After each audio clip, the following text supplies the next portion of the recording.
एक नगर में एक बहुत बड़ा व्यापारी रहता था जिसका नाम चंदूलाल था।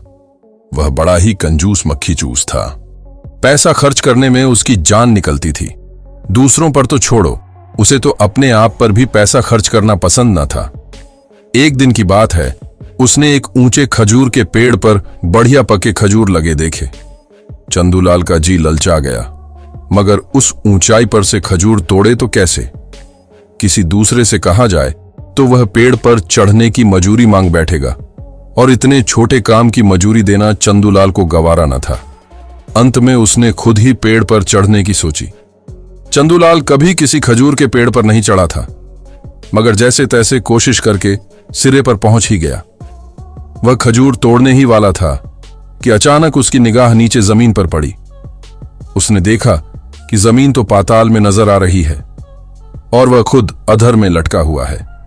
डर के मारे चंदूलाल के हाथ पैर फूल गए। उस ऊंचाई तक पहुंचने में उसने पहले ही सारी ताकत लगा दी थी। अब जो इस मुसीबत पर ध्यान गया तो हाथ की पकड़ भी ढीली होने लगी। उसे लगा कि यदि वह गिरा तो निश्चित ही प्राण नहीं बचेंगे। उसने इधर उधर देखा, पर आसपास कोई न था। अब भगवान के सिवा उसका कोई न रहा। अगर भगवान उसे बचा लें तो वह सब कुछ करने को तैयार था। उसने मन ही मन प्रण किया कि सही सलामत नीचे उतर गया तो 1000 ब्राह्मणों को भोजन कराऊंगा। इस प्रण के बाद उसकी हिम्मत कुछ बढ़ गई। वह थोड़ा नीचे सरक आया। नीचे सरकते ही उसे लगा कि इतनी सी बात के लिए 1000 ब्राह्मणों को खाना खिलाना कुछ ज्यादा ही है। अगर सिर्फ 500 को खिलाया जाए तब भी भगवान संतुष्ट हो सकते हैं। इतनी बड़ी संख्या को एक साथ खिलाने में जो परेशानी होगी उसे भगवान अच्छी तरह समझ सकते हैं। उसने थोड़ा और नीचे आने पर मन ही मन कहा, सही तो यह होगा कि 500 के बदले सिर्फ 100 को खिलाया जाए। इस तरह वह ज्यों-ज्यों नीचे सरकता गया त्यों-त्यों ब्राह्मणों की संख्या घटाता गया। अंत में जब वह जमीन पर उतर आया तो उसने एक बार फिर बड़ी ही गंभीरता से प्रण किया कि भगवान को प्रसन्न करने के लिए केवल एक ब्राह्मण को खाना खिला दूंगा। ऐसा प्रण लेकर चंदूलाल घर को रवाना हुआ। रास्ते में वह यह हिसाब लगाने लगा कि एक ब्राह्मण को खिलाने में भी कम खर्च नहीं होने वाला। किसी तरह इस खर्च को भी घटाना चाहिए, मगर घटाया जाए तो कैसे? सबसे अच्छा तरीका यह था कि किसी ऐसे ब्राह्मण को बुलाया जाए जो कम खाता हो, लेकिन ऐसा ब्राह्मण खोजे बिना नहीं मिल सकता था। कम खाने वाले ब्राह्मण की खोज में चंदूलाल ने गांव वालों से पूछताछ करनी शुरू की। काफी दौड़ धूप के बाद उसे पता चला कि हरिदास नाम का एक ब्राह्मण बहुत कम खाता है, परंतु हरिदास बड़ा चतुर और घाघ था। उसने चंदूलाल के बारे में सब कुछ सुन रखा था। जब चंदूलाल ने उसे खाने का निमंत्रण दिया तो वह फौरन राजी हो गया। घर जाकर चंदूलाल ने अपनी बीबी को अपने प्रण की बात बताई। साथ ही यह भी बताया कि उसने एक ब्राह्मण को खाने का निमंत्रण भी दे दिया है। वह ब्राह्मण दूसरे ही दिन खाने पर आने वाला है, रमा। उसने अपनी बीबी से कहा, भगवान को प्रसन्न करने के लिए ब्राह्मण को खिलाना ही पड़ेगा। खिलाने पिलाने का सारा इंतजाम तुम्हारे जिम्मे है, पर इस बात का पूरा ध्यान रखना कि खर्च कम से कम हो। अगले दिन मेले का दिन था। ब्राह्मण को खिलाने में जो घाटा होने वाला था उसे पूरा करने के लिए चंदूलाल ने मेले में जाकर कुछ मुनाफा कमाने का इरादा कर रखा था। इसलिए उसने ब्राह्मण को खिलाने की पूरी जिम्मेदारी अपनी बीबी पर छोड़ दी। वैसे तो मुझे खुद अपने ब्राह्मण की सेवा करनी थी, उसने अपनी बीबी से कहा, मगर मुझे कुछ बहुत जरूरी काम करने हैं, इसलिए तुम ही को सब कुछ करना पड़ेगा। उस दिन हरिदास ने सवेरे सवेरे चंदूलाल को मेले की ओर जाते देखा।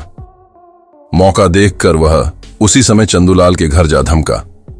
असल में वह यह देखना चाहता था कि उसकी दावत का इंतजाम किस तरह हो रहा है। रमा ने अपने मेहमान को इतने सवेरे आया देखा तो उलझन में फंस गई। उसने हरिदास को प्रणाम किया और एक अच्छी जगह पर आसन देकर बिठाया। मैं जरा मंदिर में दर्शन करने जा रहा था, हरिदास ने कहा। रास्ते में मैंने चंदूलाल को देखा, वह कुछ जल्दी में था।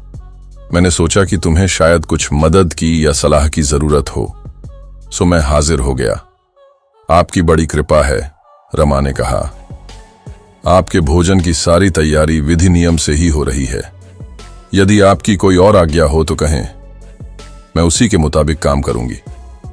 ये तो मामूली बात है, हरिदास ने कहा, लेकिन एक जरूरी बात ध्यान में रखनी ही होगी। प्रण तो केवल एक ब्राह्मण को खिलाने का है, परंतु तुम्हें 10-12 आदमियों की आवश्यकता के बराबर भोजन तैयार करना होगा। मुझे यकीन है कि जो कुछ पकाया जाना है वह तुम्हें मालूम ही होगा। रमा ने उन सब चीजों के नाम बताए जो वह पकाने वाली थीं।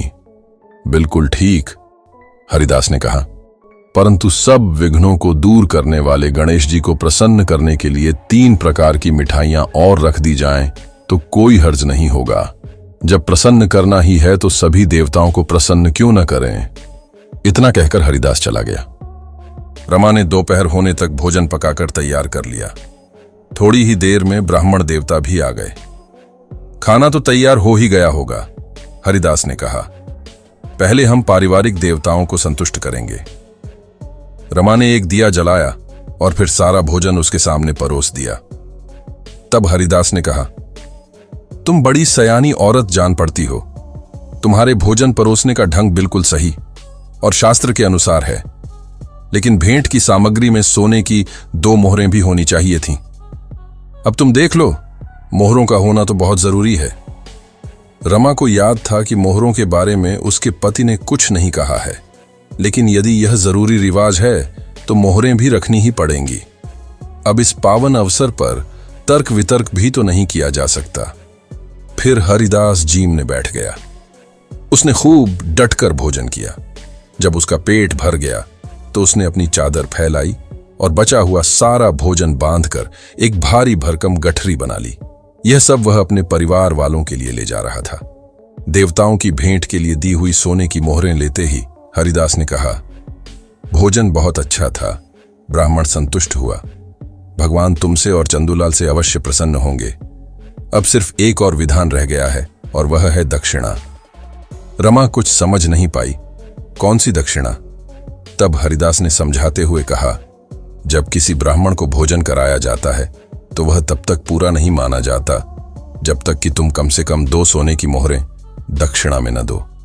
यह तो जग जानी रीति है। तुम जैसी योग्य गृहिणी को तो इसका पता होना चाहिए।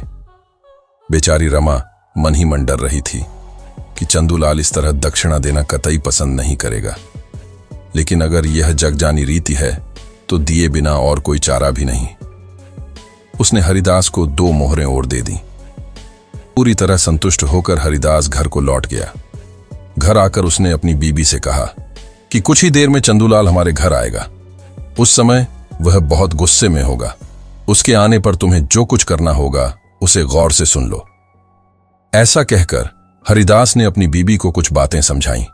इसके बाद वह अपने कमरे में जाकर सो गया। उसका पेट इतना भरा था कि मारे आलस्य के थोड़ी ही देर में खरटी भरने लगा। उधर चंदूलाल घर पहुंचा तो अंधेरा हो चला था। रमा ने उसे ब्राह्मण के खाने और दक्षिणा ले जाने की बात बतला दी। चंदूलाल ने ब्राह्मण की करतूत सुनी तो मारे गुस्से के आग बबूला हो गया। वह एक डंडा उठाकर उसी क्षण हरिदास के घर की ओर दौड़ा। ब्राह्मण की बीबी ने चंदूलाल को डंडा लेकर आते देखा तो वह छाती पीटती हुई दहाड़ मारकर रोने लगी। अरे दुष्ट, उसने चीख चीख कर कहा, तूने मेरे पति का क्या हाल बना दिया। तूने उन्हें जहर खिला दिया है। तेरे ही घर का खाना खाकर उनका यह हाल हुआ है। अगर मेरे पति मर गए तो तू भी बच के नहीं जाएगा। पुलिस आएगी और तुझे पकड़कर फांसी चढ़ा देगी। हे भगवान, अगर मेरे पति मर गए तो मेरे बच्चों का क्या होगा? जरा धीरे बोलो, चंदूलाल ने गिड़गिड़ाकर कहा। लोग सुन लेंगे तो। तुम डॉक्टर क्यों नहीं बुला लेती? डॉक्टर? ब्राह्मण की बीबी ने गला फाड़कर पूछा। उसकी फीस का क्या होगा? हमारे पास डॉक्टर को देने के लिए पैसा कहां है? फौरन 10 सोने की मोहरें दे, मैं अभी डॉक्टर को बुलवाती हूं। अगर उनका इलाज करने के लिए डॉक्टर नहीं मिला तो तुझे फांसी होगी, जरूर होगी। तुम मुझे जरा घर जाने का समय तो दो। चंदूलाल ने वैसे ही गिड़गिड़ाकर कहा, भगवान की खातिर थोड़ा सा समय दे दो। तुम मेरे साथ किसी को भेज दो, मैं उसी के हाथ 10 मोहरें भिजवा दूंगा, सोने की मोहरें। तुम शहर के सबसे अच्छे डॉक्टर से इलाज करवाना सबसे अच्छे डॉक्टर से। तब चंदूलाल हरिदास के लड़के को लेकर जितनी तेजी से हो सकता था घर की ओर भागा। उसे देखते ही उसकी बीवी ने पूछा, इतनी हड़बड़ी में क्यों हो, क्या हुआ? अरे भगवान, चंदूलाल ने कहा, सत्यानाश हो गया, तूने हरिदास को जहर खिला दिया और फांसी मुझे होने वाली है। चंदूलाल ने चटपट अपनी तिजोरी खोली, 10 सोने की मोहरें निकाली और हरिदास के लड़के को देकर बोला, ये मोहरें लेकर भागो और अपनी अम्मा से कहना कि वे जल्दी से जल्दी और अच्छे से अच्छा डॉक्टर बुलाएं। लड़का मोहरें लेकर चल दिया। उसके जाते ही चंदूलाल को फिर भगवान की याद आई। हे भगवान, उसने कहा, फांसी के फंदे से बचा लो तो 1001 ब्राह्मणों को भोजन कराऊंगा और पूरे 1001 ब्राह्मणों को ही भोजन कराऊंगा। सीख, जरूरत से ज्यादा कंजूस होना कभी कभी भारी पड़ जाता है। दोस्तों, आपको यह कहानी कैसे लगी कमेंट करके जरूर बताइए। वीडियो अच्छी लगी है तो लाइक और शेयर करें। ऐसी नई नई कहानी के लिए चैनल को सब्सक्राइब जरूर करें। जल्द मिलेंगे एक नई कहानी के साथ, तब तक के लिए जय श्री राम।